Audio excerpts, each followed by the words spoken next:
What's up, guys? Today I'm going to show you 4 regions of the body we should be focusing on warming up before a day of paintball, because it's going to tremendously increase your performance on the field.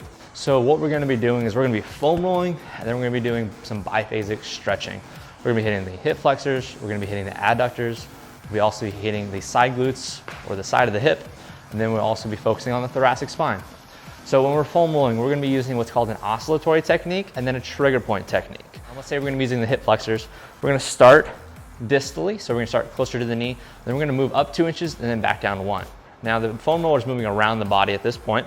We're going to work approximately all the way up to the hip. Once you're going through this motion, you should be able to find some tight areas or trigger points.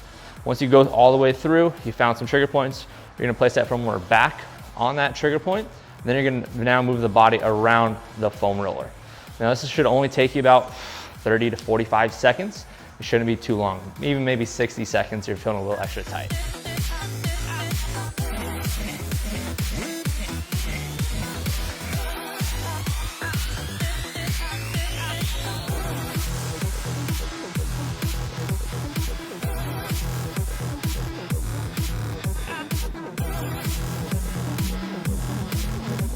After that, we're going to go into some biphasic stretching, which I'll show you right now.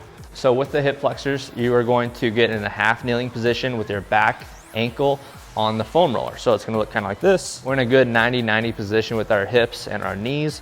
This back leg is going to be on the foam roller. What we're going to do is we're going to have a nice tight core. It means the shoulders, hips, core is also going to be nice and tight. We're going to posteriorly tilt the hips, and then we're going to kind of oscillate again, kind of like we did with our foam roller, forward to find that deeper range of motion. Once you kind of find that deeper range of motion, we can't really go further without causing any pain or arching the back or losing any sort of pillar tension.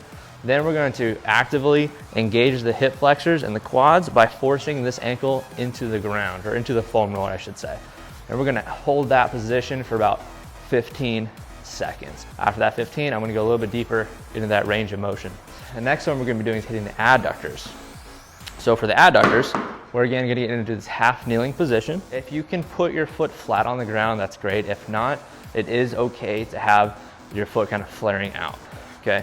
Now when we're in this position, we're actually just going to be doing a hinge, so we're not rounding out the back at all. Shoulders are back, core nice and tight. Remember, make sure we maintain this pillar. Now we're going to hinge at the hips, and we're going to do that same oscillatory technique. We go back 2, forward 1, and you should be feeling this stretch into the adductors here. Once you're feeling pretty good, if you need to, you can actually put your hands down here on the ground and continue that motion. Once you reach that deep end range of motion, we're going to hold it, brace, tighten up the pillar, and we're actually going to actively engage this adductor by driving this leg into the ground. So drive that ankle, drive that foot into the ground. 15 seconds, we're going to hold, activate, relax, and try to go a little bit deeper into that range of motion. Now we're going to hit some side glutes. So we're going to do a kneeling pigeon stretch. So what we're going to do is get into a push-up position here. We're going to bring the knee to the center of the chest, right? We're going to be in line with our belly button. From here, we're also going to hinge at the hips. We're not going to be rounding forward. Maintain that the pillar integrity. We're going to hinge as we come back, and then go a little bit further each time. Remember, oscillatory. Down 2, up 1. Once you find that deep range of motion, the farthest range you can go without losing any integrity in the pillar, we're now going to activate. So we're going to push this knee into the ground, and we're going to hold for 15 seconds. Ready, go. Once you hit your 15 seconds, go a little bit deeper into that stretch, and you're good. Lastly, we're going to hit the thoracic spine.